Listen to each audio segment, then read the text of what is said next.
নগরের মগডালে আটকানো হোর্ডিংয়ের হাসি মুখ থেকে ঝরে পড়ছে সুচারু আলো, যেন বা হেমন্ত বিকেলে বৃষ্টির অলৌকিক রূপটান।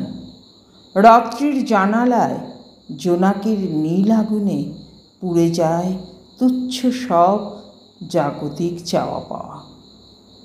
এমন পৃথিবী দেখে আর কি বিষাদ থাকে কারো? মন খারাপের দলিল থাকে মানুষের বনেদি সিন্ধুকে। হয়তোবা থাকবার কথা নয়, হয়তোবা চতুর্দিক থেকে রূপকথার গল্পে বানানো কোনো নদী এসে আমাদের সমস্ত দুঃখ ধুয়ে নিয়ে চলে যায় নিরুদ্দেশে। এসবই বিজ্ঞাপন। হাসির বিজ্ঞাপন হয়, বিষাদের বিজ্ঞাপন দেওয়া সাহস হয়নি পৃথিবীর।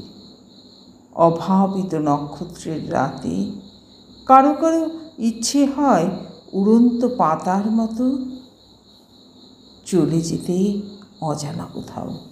ইচ্ছে হয় গোপন ঘরের ভিতর ঝলসে ওঠা ভোজালির মতো রোদ্দুরের মুখ থেকে পালিয়ে যেতে কোনো এক নতুন ঠিকানায়। আসলে বিজ্ঞাপন কখনো হৃদয়ের খবর রাখে না।